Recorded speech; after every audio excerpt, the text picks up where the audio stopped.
일본 사람들이 많이 기른다고 알려진 고이라는 이름의 관상어가 있습니다. 이 물고기가 아주 특이합니다.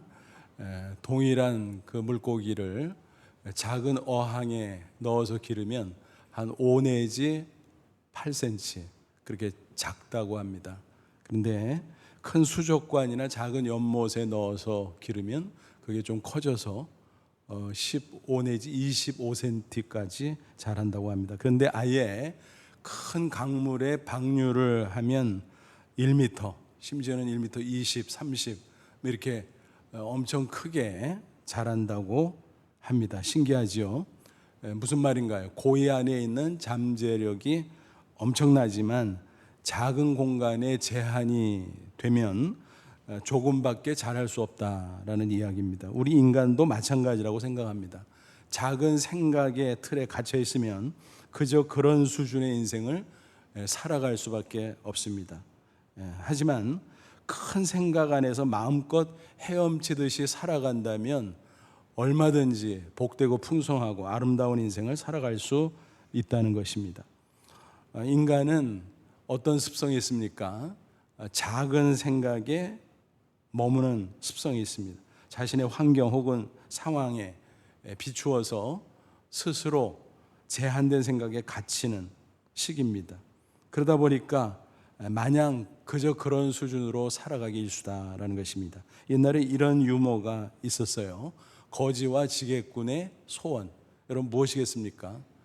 거지의 소원은 깡통에 금도금을 하는 것이라고 합니다. 지게꾼의 소원은 무엇일까요? 지게에 호마이카를 칠하는 것이라고 합니다. 여러분 웃기죠? 그런데 그럴 수 있다는 것입니다. 자기 수준에서 생각하니까 사실 여유가 생기니까 뭐 구걸행위를 청산한다든지 아니면 지게를 리어카로 편리하게 개비한다든지 그러면 좋을 것 같은데 자기 수준에서 생각하니까 그저 조금 나아지는 깡통에 금도금을 하고 또 지게에 호마이카를 칠하고 뭐 이런 수준으로 살아간다라는 것입니다. 우리가 신앙생활할 때도 비슷한 우를 범할 수 있다는 것입니다. 입술로는 하나님을 믿는다고 말하면서도 내 생각의 틀 안에 갇혀서 그 모양으로 그저 그렇게 살아갈 수 있다는 것입니다. 그러다가 혹시 도움이 필요할 때가 있으면 하나님께 기도하고 요청하고 그런 식으로 살아갑니다. 이런 모습을 가리켜서 신앙생활이 아니다 라고 말할 수는 없지만 참다운 신앙생활이라고 말하기는 어려울 것입니다. 정말로 살아계신 전능자 하나님을 믿는다면 하나님의 큰 생각에 맞춰서 살아가는 것이 옳습니다. 여러분 이 두 가지 스타일의 신앙생활 한번 보세요. 어느 쪽이 맞는 겁니까? 당연하지 않아요. 또 어느 쪽이 유익합니까? 당연하지 않아요. 하나님의 생각에 맞춰서 사는 것입니다. 그 두 가지가 얼마나 차이가 날까? 이사야 55장 8절 9절 보면 이런 말씀이 있어요. 이는 내 생각이 너희 생각과 다르며 내 길은 너희 길과 다름이니라. 여호와의 말씀이니라. 이는 하늘이 땅보다 높음 같이 내 길은 너희 길보다 높으며 내 생각은 너희 생각보다 높음이니라. 문자 그대로 하늘과 땅 차이죠. 그렇다면 어느 게 유리하다고요? 하나님의 생각에 맞춰 사는 게 훨씬 유리합니다. 비유하면 이런 거죠. 하나님은 큰 그림, 빅픽처를 가지고 있어요. 그 반면 인간은 어때요? 작은 그림, 스몰 픽처를 그리려고만 한다라는 것입니다. 그러니까 하나님 편에서 보면 정말 답답한 노릇이 아닐 수 없습니다. 본문에 나오는 사도 바울이 그런 식으로 살았습니다. 처음에는 그도 인간적인 생각에 갇혀서 작은 그림만 열심히 그리고 있었습니다. 하지만 나중에 하나님의 큰 생각을 깨닫게 됐어요. 아, 그렇구나. 그래서 그것에 맞추고 순종하다 보니까 하나님의 빅픽처를 깨닫고 또 그릴 수 있었다라는 것입니다. 그 결과 오늘 우리가 알고 있는 위대한 하나님의 사람 바울이 생길 수 있었던 것입니다. 여러분 오늘날 우리는 어떻습니까? 혹시 환경이나 상황을 보고 판단하는 가운데 내 생각에 갇혀서 살고 있지는 않습니까? 그렇다면 우리는 작은 그림만을 그리다가 그저 그런 모습으로 살아갈 수밖에 없을 것입니다. 환경과 상황을 넘어서 나를 향한 하나님의 큰 생각, 하나님의 큰 뜻이 있는데 그것이 무엇인지 헤아려 볼 수 있기를 바랍니다. 그리고 그것에 맞춰 순종하며 꼭 살아가시기를 바랍니다. 그래서 아무쪼록 하나님의 큰 그림, 하나님의 빅픽처를 그리며 풍성한 인생을 꼭 살아가시기를 주님의 이름으로 축원합니다. 본문을 보면 사도 바울이 2차 선교 여행을 다닐 때 이야기지요. 그는 앞서 1차 선교 여행을 잘 마쳤어요. 사도행전 13장 안디옥에서 선교사 파송을 받고 출발해서 소아시아, 지금의 터키 지역이지요. 여러 지역을 순회하면서 복음을 전파했습니다. 많은 사람을 구원하고 또 교회들을 곳곳에 세울 수 있었습니다. 그는 안디옥에 복귀했어요. 요즘식으로 말하면 안식년을 보냈겠죠. 그동안 보고회도 했지만 기도도 하고 또 다음 선교여행에 대한 전략도 짜고 아마 그런 식으로 지내지 않았을까 상상을 해봅니다. 하지만 그 모든 것이 작은 그림에 불과했다라는 것입니다. 인간적인 생각으로 판단하고 계획을 짜고 그러다 보니까 그저 작은 그림을 그리는데 그쳤다라는 것입니다. 하나님의 큰 생각, 그것으로 인한 하나님의 빅픽처는 놓치고 있었다는 사실입니다. 오늘 본문 앞에 1절로 5절 보면 사도 바울이 2차 선교여행을 어떻게 시작을 했는가 볼 수 있어요. 1차 때 순회했던 지역을 다시 더듬어가면서 재방문을 했습니다. 또 주변의 다른 도시도 들르기는 했어요. 그래서 기존의 성도들을 세워주고 또 교회를 굳게 세워주고 그랬어요. 또 주위에 불신자들 같은 경우는 전도해서 신자로 변화시키는 그런 일들도 있었습니다. 사실 그 당시 상황으로는 충분히 합리적인 생각이다라고 우리가 동의해 줄 수 있습니다. 왜냐하면 선교 팀원들이 몇 명 안 됐거든요. 소수 인원이었고 게다가 교통도 엄청 불편했을 것입니다. 또 여러 가지 위험한 상황들이 곳곳에 널려 있었을 것입니다. 이런저런 상황들을 감안하면 그 정도로 계획하고 또 그 정도로 사역을 하면 충분하지라고 우리도 동의할 수가 있을 것입니다. 게다가 가는 데마다 교회들이 잘 성장하고 정말 흐뭇하고 만족스러운 상황이 있었습니다. 5절 보면 이에 여러 교회가 믿음이 더 굳건해지고 수가 날마다 늘어가니라. 그렇게 할 수 있었을 거예요. 그런데 시간이 점점 흐르면서 이상한 일이 생겼어요. 어느 순간부터 가는 데마다 막히는 거예요. 이리 가도 막히고 저리 가도 막히고, 그래서 또 다른 지역을 모색하면서 가는데 또 막히고, 이런 일들이 벌어졌습니다. 6절 7절 보세요. 성령이 아시아에게서 말씀을 전하지 못하게 하시거나 그들이 부르기아와 갈라디아 땅으로 다녀가 무시아 앞에 이르러 비두니아로 가고자 애쓰되 예수의 영이 허락하지 아니하시는지라. 여러분, 성령, 예수의 영 똑같이 성령을 가리켜요. 하나님의 영, 성부, 성자, 성령 삼일체 하나님이기 때문에 성령을 가리켜서 성령이라고 부르기도 하지만 하나님의 영, 예수의 영, 주의 영, 다양한 명칭으로 부르기도 하죠. 이 성령께서 말씀을 전하는데 막았다는 거예요. 그래서 고민이 됐다는 거예요. 이리 가도 막히고 저리 가도 막히고. 그 원인이 무엇이었을까? 성령이 말씀을 전하는데 막는다? 너무 해괴하지 않습니까? 그렇게 생각하면. 근데 아시아에서라는 말이 붙어 있습니다. 그게 핵심 포인트죠. 그러니까 다른 데로 가서 복음을 전파하라는 것입니다. 아시아 지역은 먼저 믿고 세워진 일꾼들에게 맡겨놓고 바울, 니네 팀원들은 멀리 가라, 다른 데로 가라, 그런 뜻이었다라는 것입니다. 구체적으로 말하면 뭐예요? 바다 건너 유럽 대륙으로 진출하라. 그것이 하나님의 생각이었고 하나님의 빅픽처였다라고 하는 사실입니다. 따지고 보면 그게 맞잖아요. 예수님께서 승천하실 때 지상명령 주셨잖아요. 뭐죠? 사도행전에 보면 1장 8절 오직 성령이 너희에게 임하시면 너희가 권능을 받고 예루살렘 온 유대 사마리아 땅끝까지 내 증인이 되리라.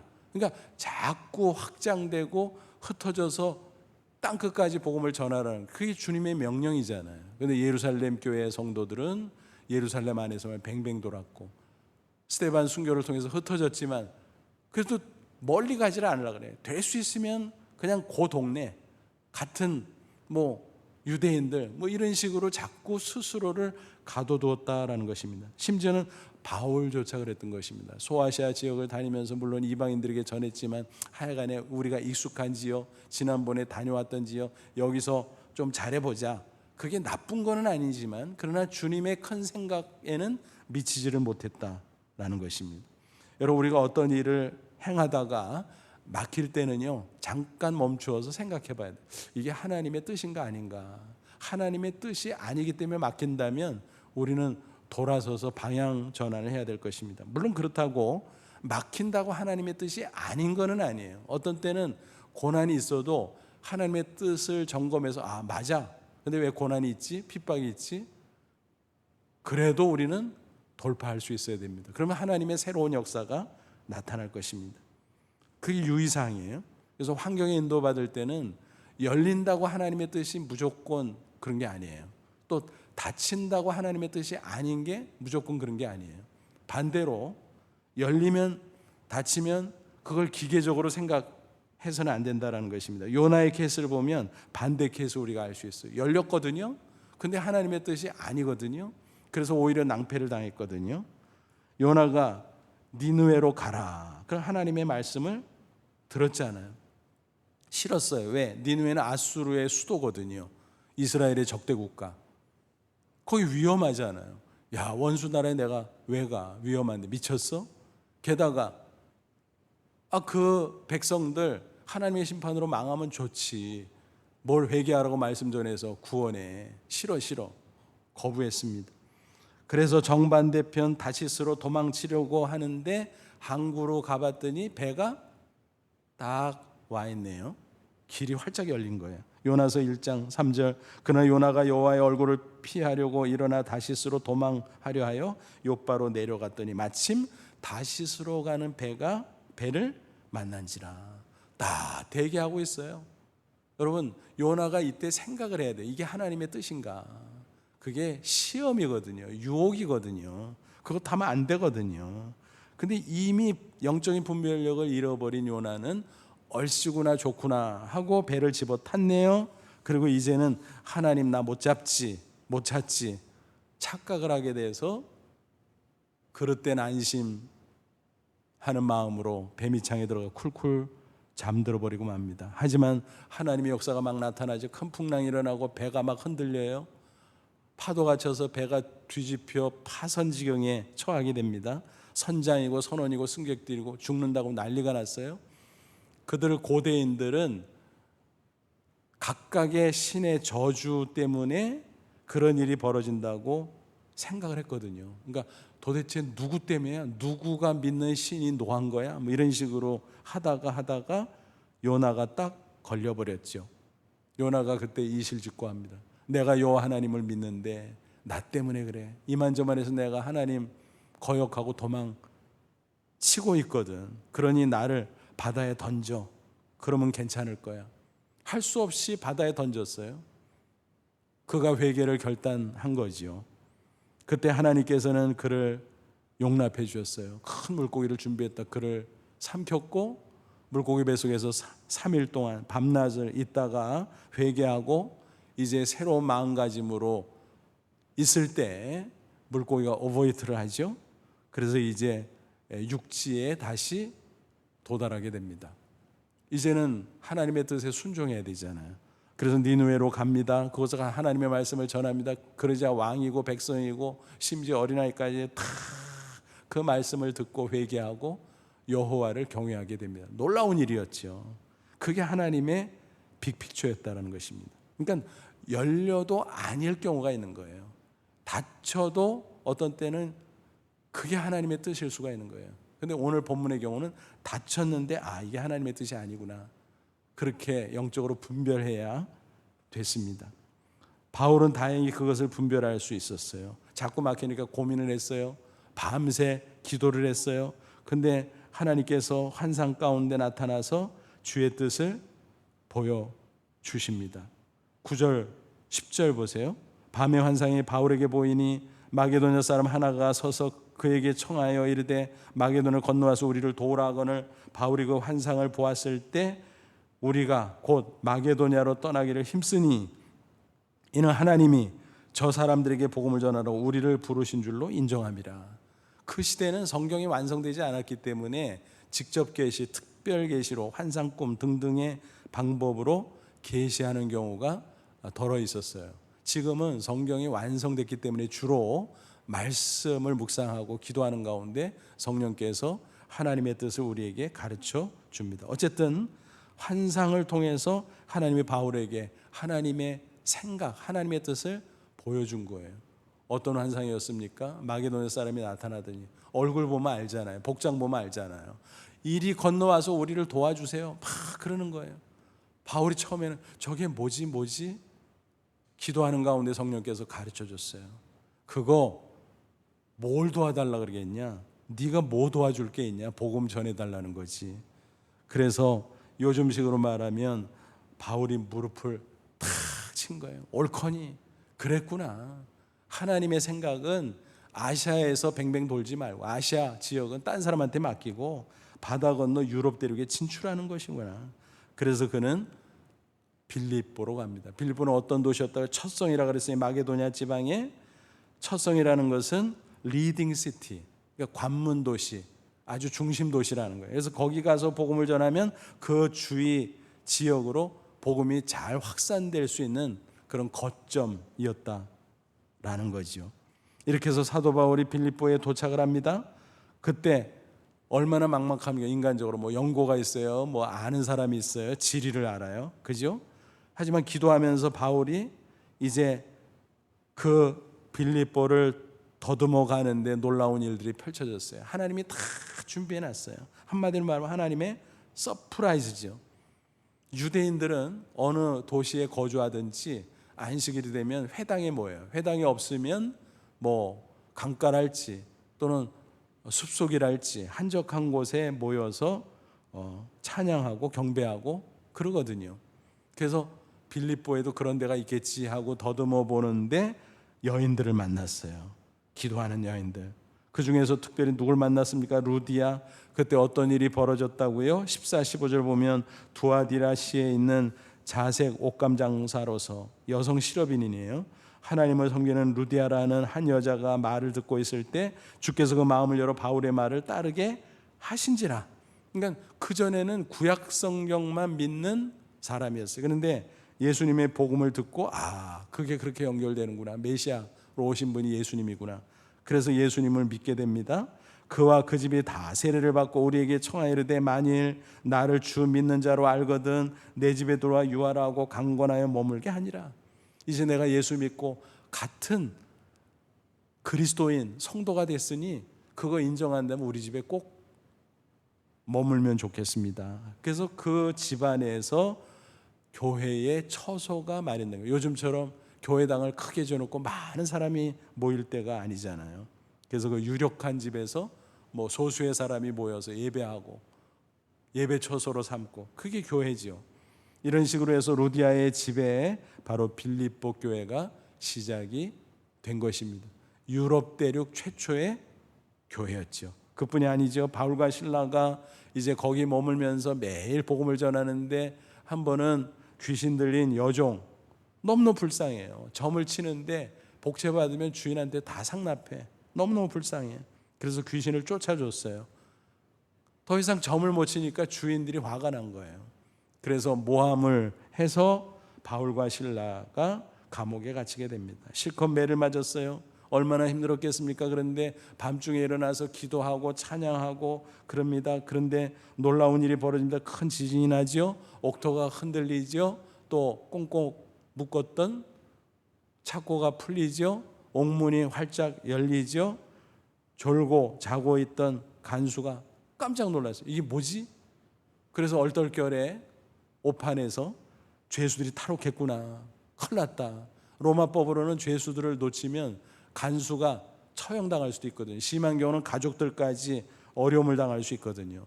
그러니까 그러면 차라리 내가 자결하자. 그래서 죄수들이 나를 죽이고 탈옥한 것으로 그렇게 모양새를 꾸미자, 그런 생각을 했던 것입니다. 그때 바울 신라가 보고 잠깐 우리 여기 있어, 아직 안 나갔어, 안 나갈게, 걱정하지 마. 또 한 번 간수가 깜짝 놀라요. 왜냐하면 세상에 이런 죄수들이 어디 있어요. 얼씨구나 좋구나 하고서 탈옥을 하지, 간수 죽으면 좋지. 근데 그게 아니라 간수를 살린 거예요. 야, 예수가 누구길래 저 사람들이 고통 가운데 찬송을 하나 기도하나 이상하게 여겼는데 진짜 이 사람들한테 뭐가 있다. 그래서 묻죠.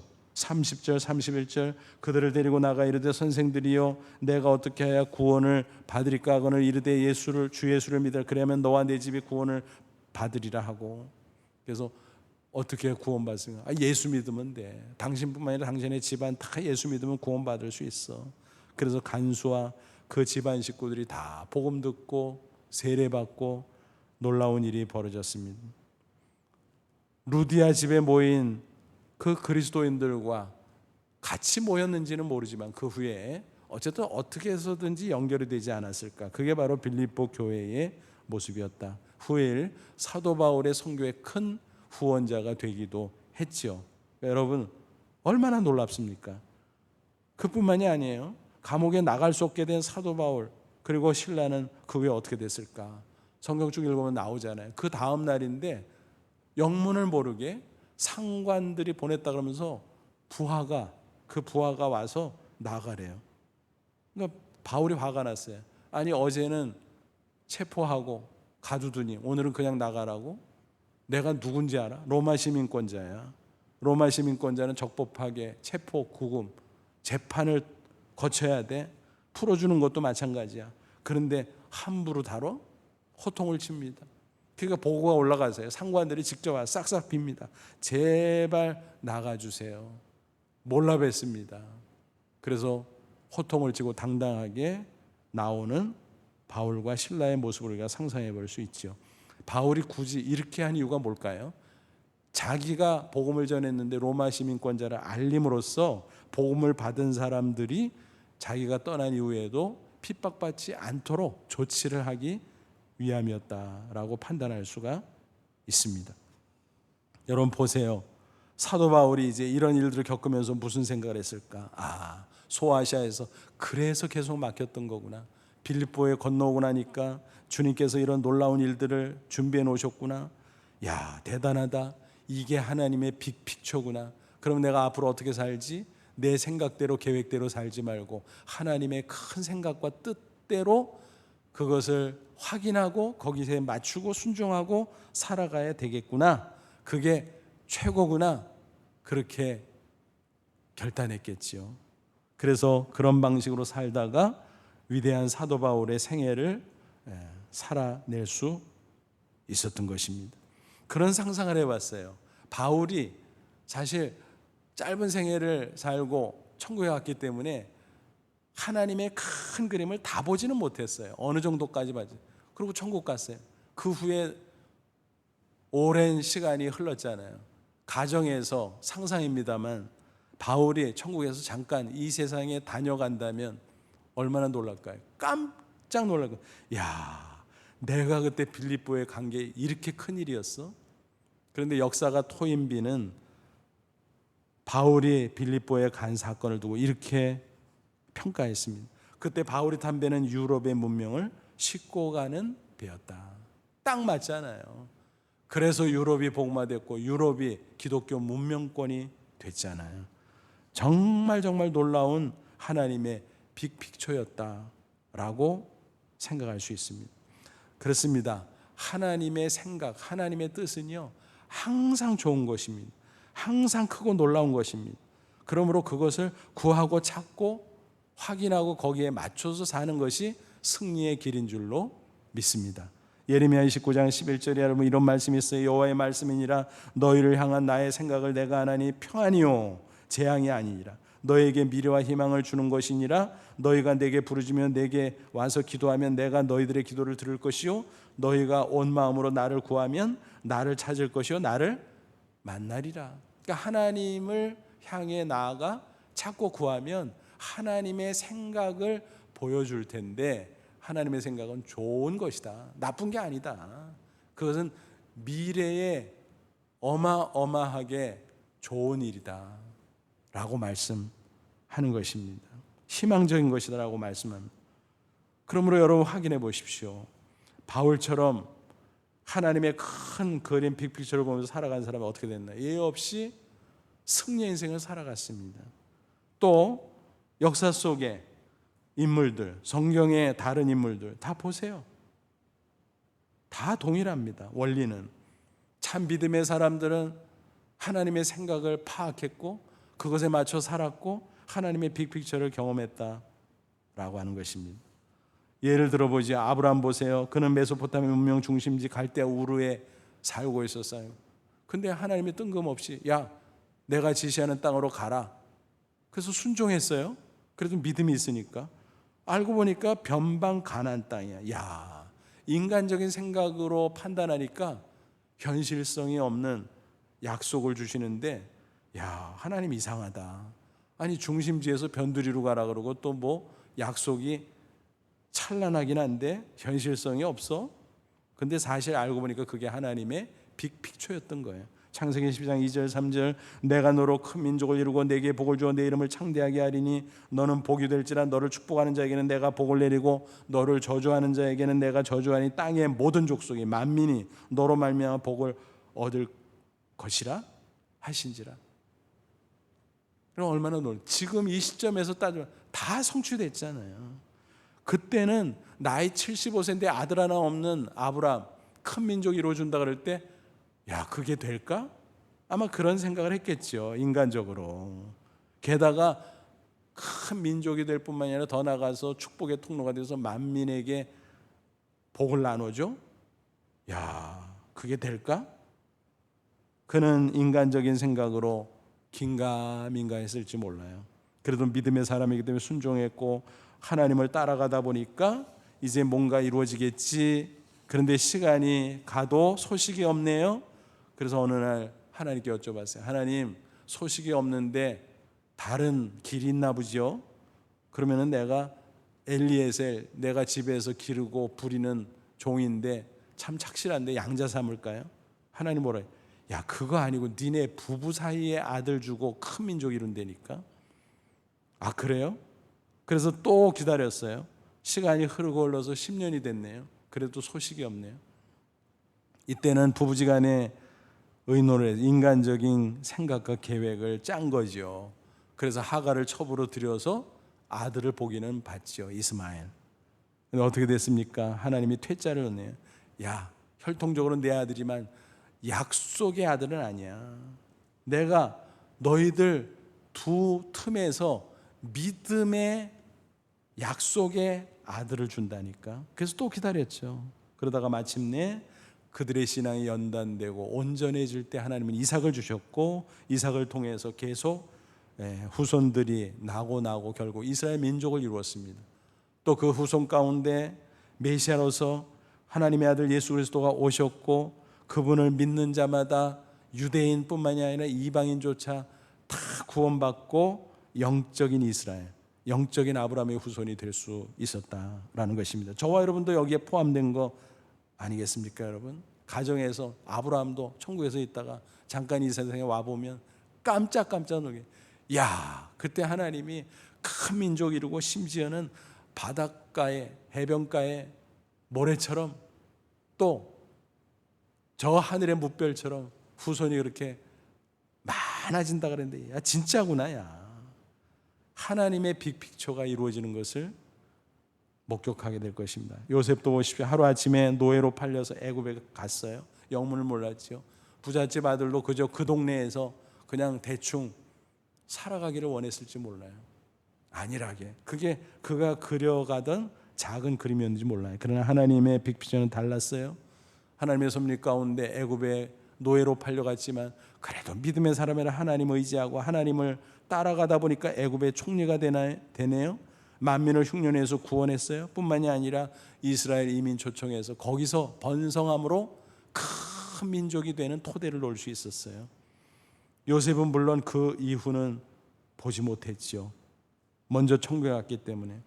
그런데 가정에서 요셉이 세상에 딱 잠깐 방문할 수 있다면 깜짝깜짝 놀랄 거예요. 와, 세상에 그때는 그저 그런가 보다 그랬는데 하나님의 빅피처가 이거였어? 놀랐을 것입니다. 여러분, 우리나라에 온 최초의 개신교 선교사가 누구예요? 언더우드 목사잖아요. 미국 북장로교회에서 파송한 선교사죠. 1885년 4월 5일 제물포항에 도착했습니다. 목사 안수 받자마자 왔어요. 그때 나이 26세 청년 싱글이었습니다. 같이 온 아펜셀러 부부는 퇴짜 맞고 일본에 갔어요. 근데 그는 싱글이기 때문에. 그리고 뭐가 있었냐면은 신학 공부 외에 1년 의학을 공부했거든요. 그래서 그걸 내밀면서 내가 광해원에서 보조일 할 겁니다. 그래서 선교사 신분을 이제 숨기고 들어왔죠. 그래서 약봉지 싸는 일부터 했는데 얼마나 막막해요. 그 당시 조선은 미전도 종족 국가였거든요. 복음을 마음대로 자유롭게 전할 수 없었거든요. 그래서 조심조심 답답하지만 하나님을 의지하고 하나님을 따라가면서 하는데 조금씩 복음이 전파돼요. 열매가 있는 거예요. 그래서 교회를 세웠어요. 그 중에 대표적인 교회가 세문안교회 아니겠습니까? 또 학교를 세웠어요. 그 학교가 이제 커져서 연희전문학교, 그게 오늘날 연세대학교가 된 거 아니겠습니까? 얼마나 놀랍습니까? 그런데 그가 조선 땅에 오게 된 그 경위를 보면 하나님의 놀라운 섭리가 있었어요. 그는 본래 인도 선교를 준비하고 있었거든요. 그런데 어느 날 조선 선교 보고회에 참석을 하게 됐어요. 야, 조선이라는 땅이 있구나. 아시아에는 인도밖에 없는 줄 알았더니 그런 나라도 있어. 근데 야, 그렇게 후죠? 그렇게 가난하고 궁핍하고, 야, 정말 그 사람들은 불쌍하겠구나. 그 나라에도 선교사가 좋은 사람 파송되면 좋겠구나. 그래서 중보하면서 기도했어요. 근데 1년이 지나도록 선교사가 나오질 않는 거예요. 그런 가운데 기도하는데 어느 날 성령께서 강하게 도전합니다. 야, 네가 가면 어떻겠냐? 예? 저는 인도 가려고 했는데요. 아니, 인도보다 조선에 가는 게 낫겠어. 그 성령의 음성을 거역할 수 없어서 그는 순종을 하고 조선 땅에 왔던 것입니다. 여러분, 얼마나 놀라운 일입니까? 하나님의 계획이 다 있었다는 거예요. 하나님의 빅피처. 만약 언더우드 목사도 이 땅에 천국에서 잠깐 다녀갈 수 있다면 깜짝깜짝 놀라요. 야, 이 한국이란 나라가 그 옛날 그 조선, 그게 같은 나라란 말이야. 같은 땅이란 말이야. 이게 실화야. 아마 그렇게 놀라고 기뻐할 것입니다. 그렇죠, 여러분? 또 땅콩 박사로 불리는 조지 워싱턴 카바의 이야기입니다. 그는 미국 남부 흑인 노예 아들로 태어났는데 너무 가난하고 궁핍하고 공부할 기회도 없었어요. 그런데 너무 공부하고 싶어가지고 주인 아들 어깨너머로 공부하고, 야, 가난한 흑인들을 부욕해 하는 방법이 뭘까 생각하다가 공부하는데 특별히 농학을 공부하죠. 그래서 농학자가 됐네요. 그 당시 면화만 주로 재배는 너무 가난했어요. 그래서 새로운 품종 땅콩을 재배하라, 그렇게 계몽을 했어요. 그래서 흑인들이 그 말을 듣고 너도 나도 땅콩을 재배했는데 풍년이 왔네요. 좋은 일이 아니었습니다. 왜냐하면 너무너무 생산이 많이 돼서 가격이 폭락하고 다 같이 망하게 생겼어요. 투자한 것도 못 뽑게 생겼어요. 그래서 카바는 궁지에 몰리게 됐습니다. 어쩔 수 없이 숲속에 들어가서 하나님 앞에 매달려 울고불고 기도합니다. 하나님, 우주 만물을 왜 만드셨어요? 우리 인간을 왜 만드셨어요? 왜 이런 어려운 지경에 처하게 합니까? 그래서 하나님께서, 야, 그렇게 거창하고 이상한 거 묻지 말고 너랑 관계된 거, 절실한 거 물어봐야지 내가 가르쳐 주지. 그러며 땅콩을 왜 만드셨어요? 땅콩을 왜 심게 하셨어요? 그래, 바로 그거다. 내가 너를 향해 큰 계획을 가지고 있어. 내가 다 생각이 있으니까 내가 시키는 대로 해. 땅콩 한 줌 가지고 들어가서 연구해. 기도하면서. 그럼 내가 가르쳐 줄게. 그래서 순종했더니 기도하다가 연구하니까 한 가지 아이디어, 또 한 가지 아이디어 계속 쌓여갔습니다. 그래서 땅콩 하나를 가지고 버터 만들고 식용유 만들고 구두약 만들고 뭐 별의별 제품, 그래서 식용품 105가지, 실용품 200가지. 어마어마하죠. 그러니까 흑인들이 막 신바람이 난 거예요. 다 부자가 된 거예요. 마음이 활짝 열려서 다 복음을 받아들이고 흑인 복음화의 대업이 이루어지게 되었다라고 하는 것입니다. 여러분, 하나님의 빅피처가 이런 거예요. 그가 자기 생각으로 내가 이렇게 할 것이다. 그림을 그렸지만 작은 그림이었어요. 그것도 제대로 되질 않았어요.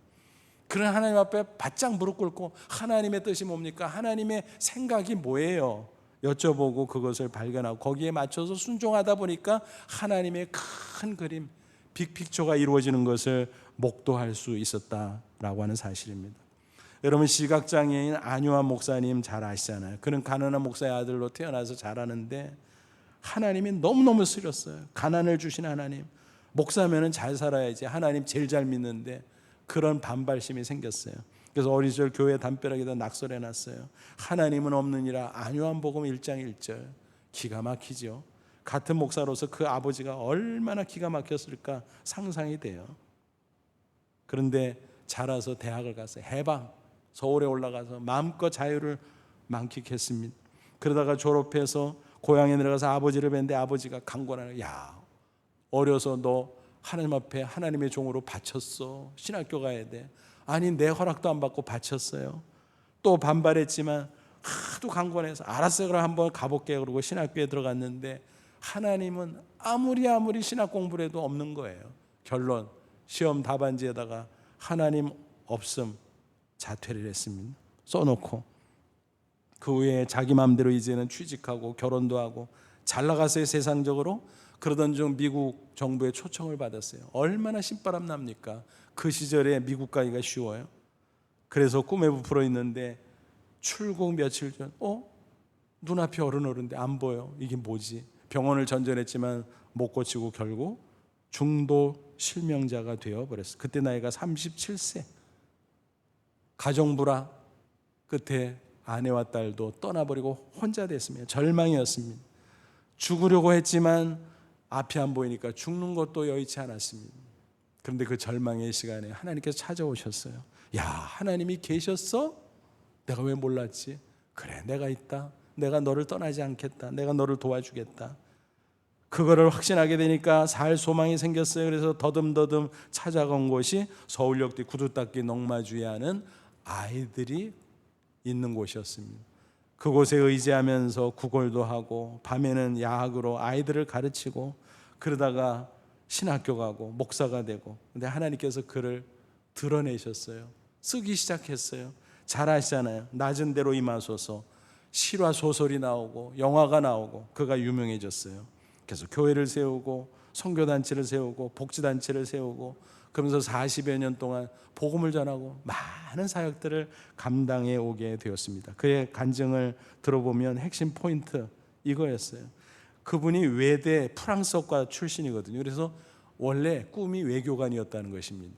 그런데 자기 친구 중에서도 외교관들이 덜어 있는데 그분들 보면 신실한 그리스도인들도 복음을 전하는데 종교 편향이라는 비난을 받을까 봐 조심조심할 뿐만이 아니라 맨나라 근무를 못한다는 거예요. 평생 외교관에도 맨나라 이렇게 거치는 거예요. 근데 자기는 지난 40여 년 동안 110개국을 다니면서 12,000번의 집회를 인도했다는 거예요. 그러니까 내가 아픈 못 봐도 내가 훨씬 낫다. 나는 하나님 앞에 감사하다. 외교관이 꿈이었는데 외교관 100배 이상으로 더 하나님 앞에 쓰임받은 게 얼마나 영광스러운가. 그는 그렇게 당당하게 간증하고 있습니다. 어린 시절 한때 하나님을 거역하고 멀리하다가 그런 어려움을 겪기도 했지만 결국은 하나님의 생각을 깨닫고 거기에 맞춰 살 때 하나님의 빅픽처를 경험하면서 멋진 생애를 살아오게 되었다라는 것입니다. 여러분, 참다운 신앙생활이 과연 뭡니까? 내가 생각대로 막 그림 그리면서 살다가 아쉬우면 하나님 도와주세요, 이겁니까? 이거를 신앙생활 아니라고 말할 수는 없지만 그러나 참된 신앙생활은 아니에요. 먼저 범사에 하나님께 여쭤봐야 됩니다. 말씀과 기도를 통해 하나님의 생각이 뭐예요? 하나님의 뜻이 뭐예요? 하나님이 나를 위해서 무슨 계획 갖고 계세요? 여러분, 여쭤봐야 됩니다. 그래서 그것을 발견하고 확인하고 거기에 맞춰서 순종하며 따라갈 때 그때 하나님의 빅픽처가 우리 앞에 전개될 줄로 믿습니다. 우리 자녀들에게도 이런 신앙생활을 꼭 가르쳐 줄 수 있기를 바랍니다. 그저 왔다 갔다 하는 그런 신앙, 아쉬울 때 주여 부르는 그런 신앙의 수준에 머물러서는 곤란할 것입니다. 아무쪼록 저와 여러분도, 더 나아가 우리 자손들도 하나님의 생각을 발견하고 거기에 맞춰감으로 하나님의 빅픽처를 그리면서 정말 복되고 아름다운 인생 꼭 살아갈 수 있기를 주님의 이름으로 축원합니다. 기도하겠습니다. 이 말씀 붙잡고 기도하지. 하나님, 그렇습니다. 하나님의 빅픽처가 나를 향해, 우리 가정을 향해, 우리 교회를 향해, 이 나라의 민족을 향해 있는 줄로 믿습니다. 깨닫게 하옵소서. 영적인 귀가 열리고 영적인 눈이 열리게 하옵소서. 그래서 하나님의 큰 생각, 하나님의 뜻과 계획을 깨닫게 하시고 순종하게 하옵소서. 그래서 하나님의 빅픽처를 보면서 큰 승리를 거두게 하옵소서. 우리 다 같이 간절한 마음으로 잠시 기도합니다. 하나님 아버지, 은혜를 진심으로 감사합니다. 이 시간 주의 말씀으로 우리를 깨우쳐 주시니 감사합니다. 내 생각대로 작은 그림 그리다가 늘 시행착오하는 어리석은 인생 살지 않게 하시고, 기왕에 예수 믿고 하나님의 백성이 됐는데 영적인 눈을 열고 영적인 귀를 열어 하나님의 생각, 하나님의 뜻을 깨닫게 하시고 그 뜻대로 순종하게 하옵심으로 하나님의 빅픽처를 경험하는 저희들, 그래서 정말 하나님이 예비하신 복되고 아름다운 인생 꼭 살아갈 수 있도록 역사해 주시옵소서. 예수님의 이름으로 기도하옵나이다. 아멘.